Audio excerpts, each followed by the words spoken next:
My name is Obi Emelonye. I'm a Nigeria-born, UK-based African filmmaker who's taking the magic of Nollywood to the rest of the world with what I call authentic African narratives with universal soul.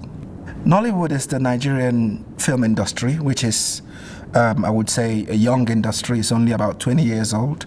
Started as an entrepreneurial film industry without any kind of training or artistic merit, but gradually it's become the second largest film industry in the world based on quantity.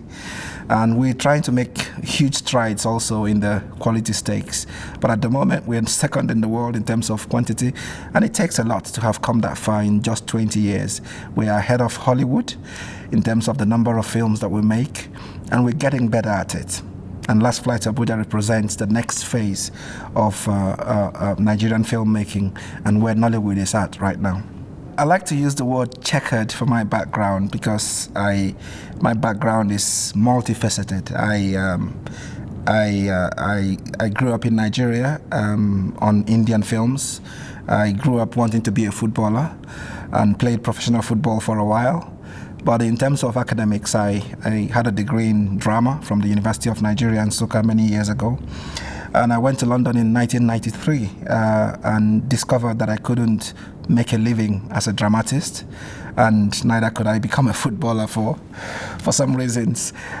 So I had to make a pragmatic decision to pursue another career that would allow me time to practice my craft, because I was trying to make the transition from being a stage a practitioner to a more on-screen, directing for the screen and writing for the screen and learning to edit and learning to direct for all of those processes on the screen. So the transition was made at a time when I was practicing as a lawyer, because I went on to become a lawyer and practiced law for a few years until I felt that I had kind of gathered enough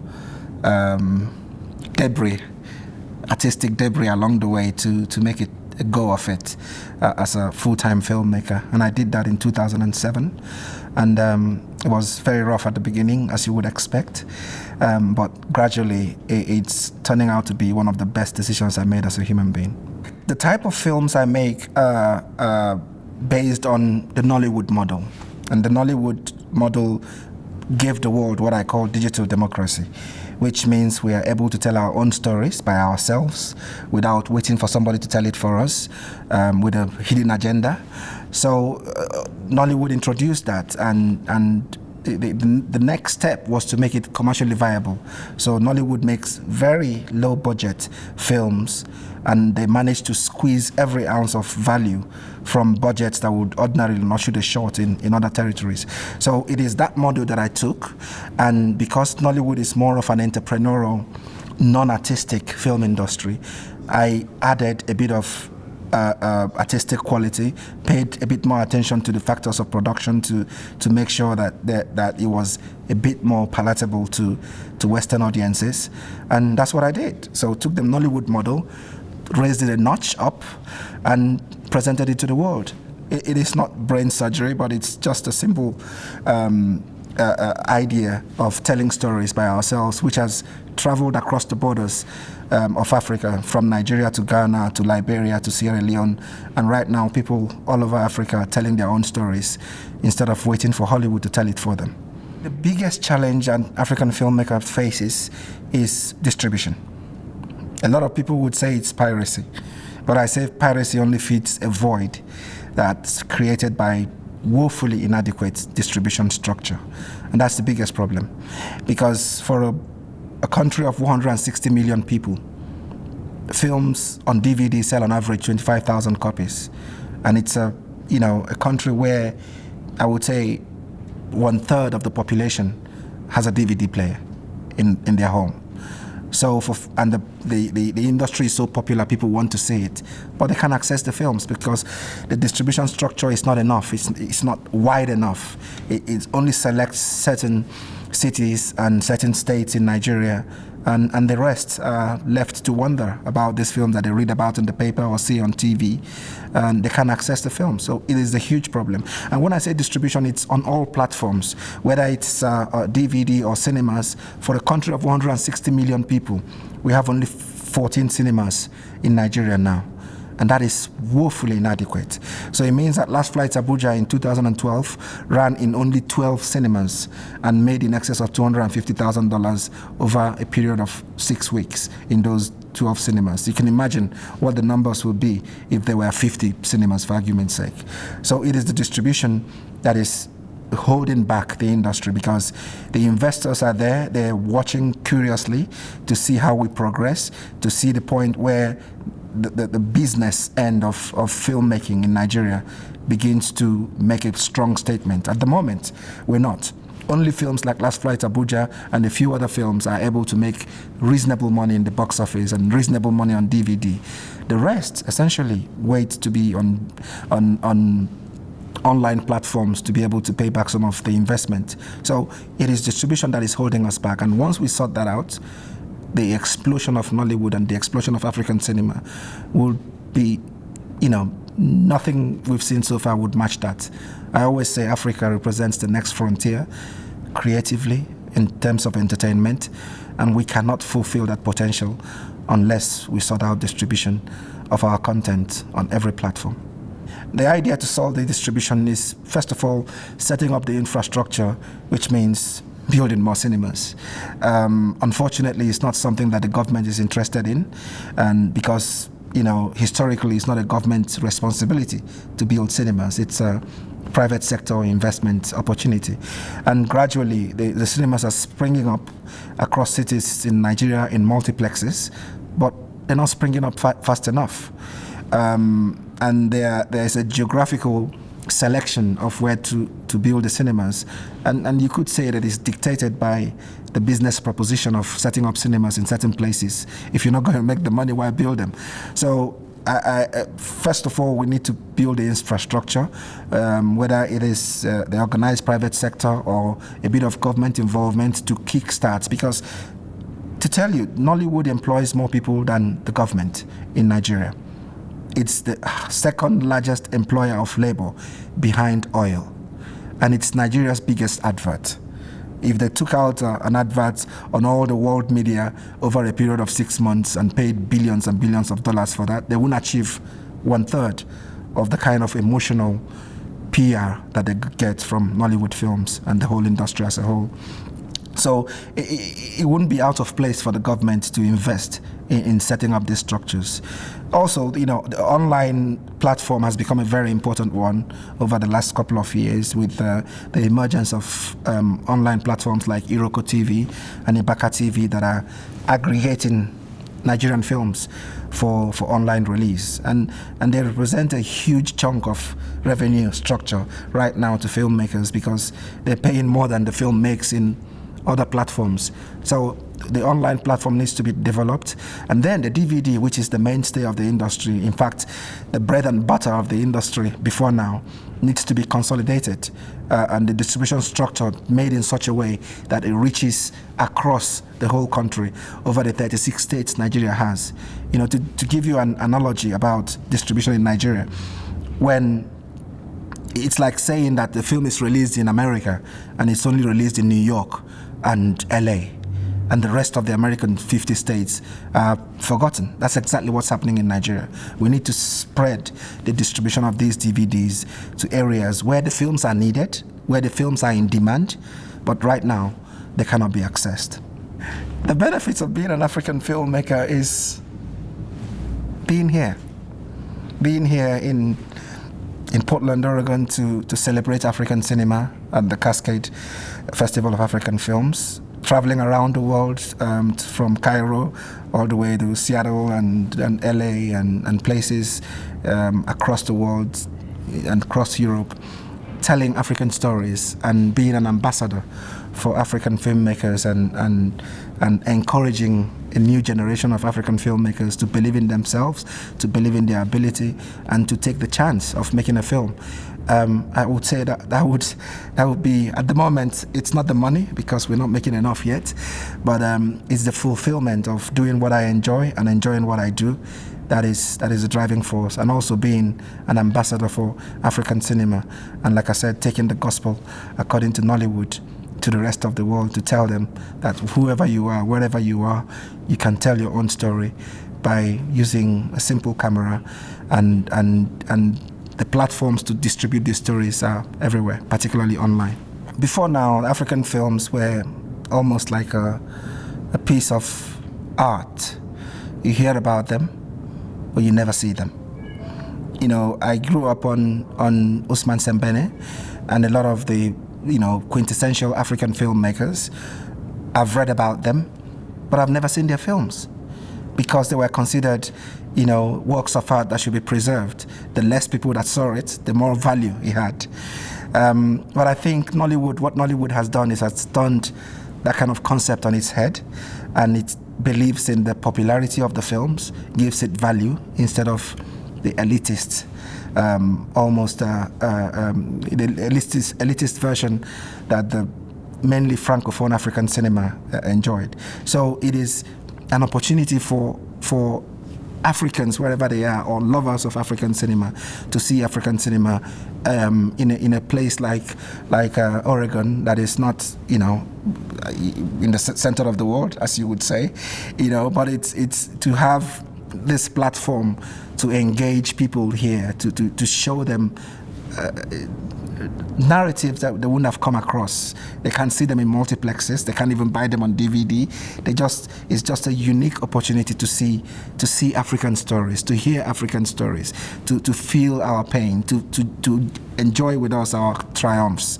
It's a unique opportunity, and going around the world and exhibiting some of my films and watching other African films exhibited, you feel that there's an energy coming from that kind of synergy, and it's wonderful to be here. And what you guys are doing over the years is really commendable, and I wish it continues, because the world needs to see more of Africa, and you helping us facilitate that. My association with the Cascade Festival of African Film started in June 2013 at the Seattle International Film Festival, where Last Flight to Abuja showed, and somebody in the audience came out and gave me a business card. Her name is Mary, a very lovely woman who showed a lot of enthusiasm and said, "Look, you must come to Oregon." And I said, "Where is that?" No, she was really enthusiastic about it, and then said, you have to come.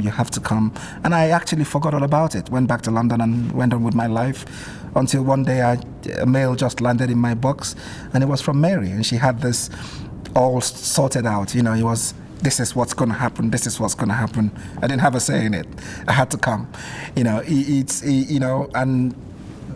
then Tara took over the administration of the day-to-day discussions with me about coming and logistics, and it was wonderful. I would say it's one of the best organized film festivals that I've attended, and I have been to quite a few, including Seattle, including Cairo, including Toronto.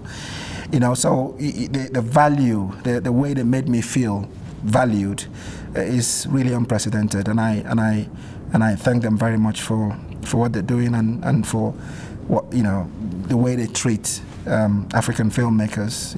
I'm a nobody really, but to have the kind of red carpet thrown out, the kind of reception I received right away from the airport is really commendable. It's left a very, very huge impression on me, and one that I will remember for a very long time.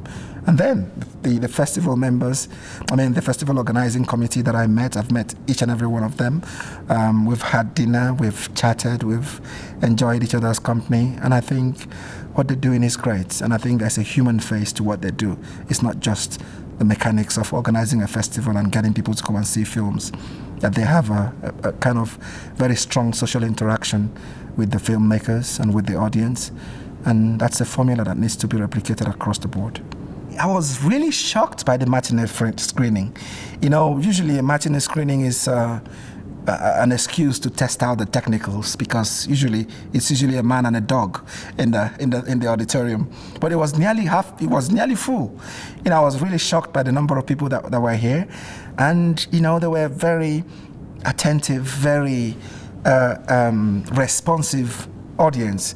I was sitting in the back listening to some of them as they tried to grasp the narrative that we were telling, and it was great. And when they finished, the reaction that we received from them, there was no opportunity to do a Q&A. I know they would have inundated me with questions and comments, but they saw me outside and they came up to me and shook my hands and said, "Your film is great." And I valued that comment. I valued, some of them had questions. It was good that they really understood the kind of story we were trying to tell, and they felt the pain of the people that were in that kind of dilemma in Nigeria. And unfortunately, it's something that's happening regularly. Nigeria has the worst aviation record in the world, and it's one of the richest countries in Africa. So it's a very disproportionate representation they have in aviation accidents, and one that this film has inadvertently taken up as a campaign to stop, to campaign for safer skies, not just in Nigeria, but also in Africa. So the audience were great. I really enjoyed the way they enjoyed the film. You write this, as a filmmaker, you make these films, you want people to feel a particular way in a particular scene. And if you see that happening, you see them anxious when you want them to be anxious, you see them smile and laugh when you want them to laugh. It's like a triumph to watch the audience go through the emotions of the film the way I predicted it to be. Was very, very rewarding. I'm not sure I have a right to comment on Portland because I haven't experienced it enough. We've only been here 2 days. I came with my wife, and it's our wedding anniversary, so we spend a lot of the time indoors, as you can imagine. No, seriously. We haven't experienced the town enough. We haven't experienced the city enough. But we went shopping the other night, and lovely shops, very friendly people. Having stayed in London so much, you become very impersonal, very unfriendly, because that's the nature of London. Everybody is minding their own business. You don't make eye contact with anybody. You don't say hello to anybody. You just go on your own. But to see people here and look you in the face and say hello as they walk by, it's very refreshing. That I've noticed. And there's also a very wonderful mix, a very fine mix of urbanization with a bit of ruralness. So it's a city, but it still has a soul. It hasn't lost its soul yet. That's all I can say for now. But probably by the time tonight goes and tomorrow goes, I'll have a stronger impression because it'll be party time. What do you like about the Cascade Festival of African Films?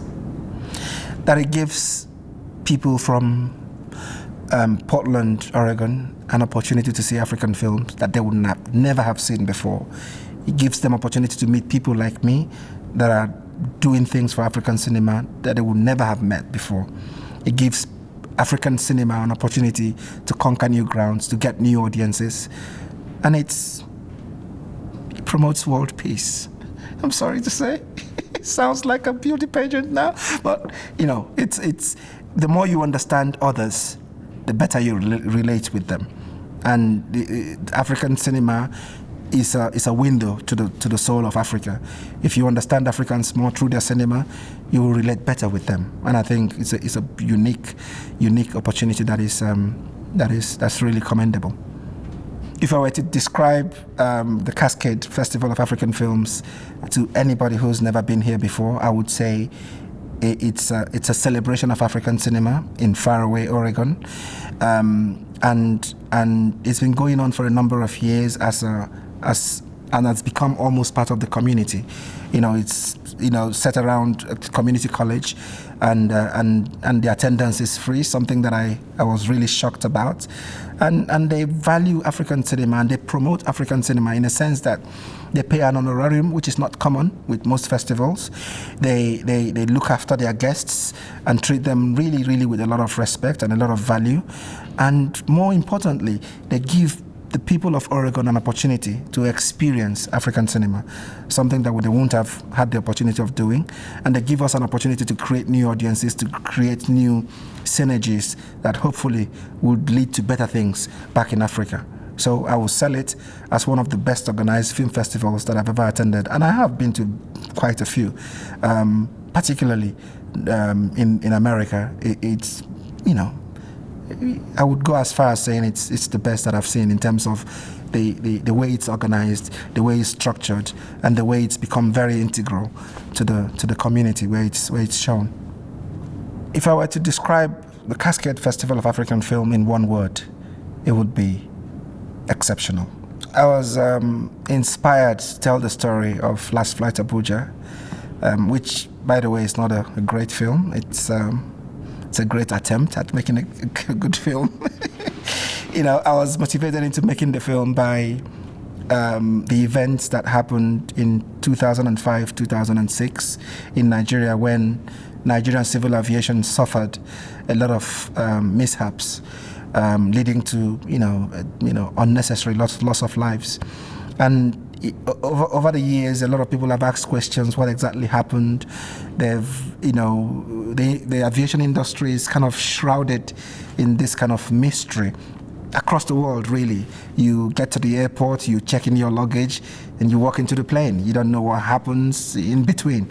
So it was like an opportunity to lift the lid on the aviation industry to see what happened, and also answer, not necessarily directly, but point to some of the answers to the many questions that people have about what went wrong with some of those planes. So we took elements from those accidents in 2005, 2006, technical elements and human elements of the story, and wove them into the kind of narrative that we think would work both locally in Nigeria and internationally.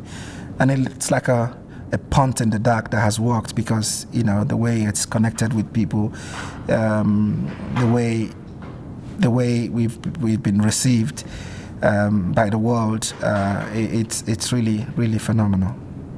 I would say the first impact of the film was a most unintended of impacts, because the film was shot, the script was written in 2006, and it was made in 2011, November 2011, and we worked on the post for 6 months, and by the time we were ready for the world premiere in London on the 8th of June, 5 days before that, on the 3rd of June, something happened in Nigeria that was to almost change the fortunes of the film in many ways.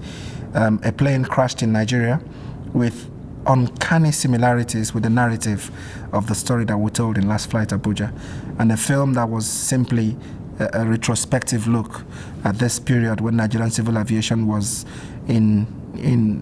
under serious trouble, has become as contemporary as they come because of the events of that 3rd of June. At the beginning, it very adversely affected the film because it was too close for comfort. People just felt, stay away from that project. It's prophetic filmmaking, and we don't want that kind of prophecy. But ultimately, it became almost a positive, unfortunately, that the film attracted a lot of attention. The world press, kind of rallied around it, and there were interviews on major platforms across the world, including CNN and the BBC and places like that, about the film, that asked questions and raised the profile of aviation safety and kept it in the public agenda. It's still keeping it in the public agenda up till now, because 2 years after the film has been released, it's still featuring in festivals. This is the second festival this year, and I hope it's not the last. So in a way, the events, the impact of the film has been that, it's highlighted what a lot of people would have swept under the carpet. And because a place like Nigeria, and I would say across Africa, once something happens, people make a lot of noise about it, and after a while it dies down and people go back to the same way they've been doing things. But what the longest legacy that Last Flight Abuja has is that it's kept the issues of aviation safety squarely in the public agenda for a long time, and will continue because it's online, it's on DVD, it's at festivals, and each time people see it, they ask questions, and the more they talk about it, hopefully, the more the government and the agencies will listen and make African skies a better place. I am not sure what is required is legislation. I'm not one to point fingers at anybody, that they're responsible for the unacceptable situation, because I know that for accidents like this to happen, there has to be an element of bad luck, an element of technical error and human error. So it's a mixture of some of those things, and it's not very easy to identify one. I think what needs to happen is more of a rethink and a kind of bottom up reappraisal of the procedures of the aviation industry, talking about the checks and the regulations that they have in place right now, making sure that they're enforced, instead of making laws unnecessarily that will not be enforced. So it's about enforcing what already exists, because if it's enforced correctly, then some of these things, the chances of them happening would have been reduced. And I think there is a little bit of that happening. The aviation minister has made several references to Last Flight Abuja directly or indirectly, and they've started with bettering the infrastructure at airports so that the air traffic controllers and the power is constant, instead of, you can imagine having a power failure at an airport with planes landing. And that's been the norm in Nigeria. It's beginning to happen less because they have standby generators now, and the power supply to the airport is getting regular. It's little things like that would need to change gradually, and it's beginning to happen. When this unfortunate situation was thrust upon me, because that's what exactly happened, I didn't choose to have this responsibility to champion a new cause for safer skies in Nigeria and Africa. When it was thrust upon me, I took it very seriously. It's a responsibility that I consider to be very, very serious. I first of all, we had a premiere to organize 5 days from the crash. So the first thing was to decide whether to go ahead with the premiere or to cancel it or to postpone it. So we consulted a lot of stakeholders, including the Nigerian embassy in London, and some of the family members of the deceased that we were able to access. And the overriding response was that, that this film might end up becoming the longest lasting legacy for these people that so needlessly died, that some of the issues flagged in the film were the issues that ultimately led to their death, and it will be in their best interest that this film continues to put the argument out there and continue to champion this campaign to make Nigerian skies safer. So in the end, we concluded to go ahead with the premiere, even though it was low-keyed. We observed a minute silence before the screening of the film, something I will also do when it screens here in Oregon, because it's as a mark of respect, not just to the people that died in that 3rd of June crash, but subsequent, people that have died in plane crashes across Africa. And the film was dedicated to the crash victims of 3rd of June. And we managed to set up a fund to try and affect the lives as much as possible of some of the victims of this crash. And the corporate bodies that backed the film decided to contribute to this fund, which has made a considerable impression on the lives of some of these people, and also try to build a legacy for that crash in some kind of memorable, but without the hurt, a memorable way. So it's a challenge that I take very seriously, and wherever I have the opportunity to speak about aviation sector, I talk about it not as an expert, but as somebody who feels passionately about the sector, and one who's made a film that a lot of people use as reference material for aviation in Africa. Filmmaking, unfortunately, is a continuum. You have to continue to make good films. I wish it was music. Some people make a living, a career out of one song. You can't do that as a filmmaker. You have to constantly exceed yourself and reinvent yourself and evolve as a filmmaker. So Last Flight Abuja has done great things for me. It's officially the highest grossing film in West African cinema since 2012. It is officially Google's most watched video online for Nigeria in 2013. It's done great things. It has multiple awards and still being nominated a few years after its release. So personally, it's taken my brand to a new level. And there's a saying that he to whom much is given, much is expected. And in a way, it's put me under pressure to make the next film that not only attains the same standards, but also one that exceeds it. So we are working on it. We have a few projects we're juggling in the air, and the idea is to go into production for the next film, which I'm not sure which of the two projects is going to be right now in the next few months, so that it will be released towards the end of the year. But the promise is that next year's Cascade Festival of African Films would feature another film from Obi Emelonye and a few more from Nigeria, hopefully.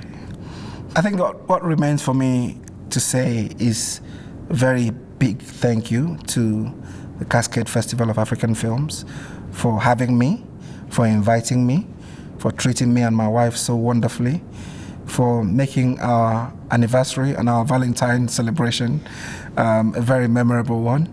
And I would say that we would respect and accede to this invitation anytime it happens again. And look out for me. I've started looking at the estate agents here. It might be difficult to get rid of me now that I've come. No, it's an opportunity. It's a wonderful, wonderful privilege to be here. And I thank the festival and the organizers for the great job they're doing and for having me. Thank you.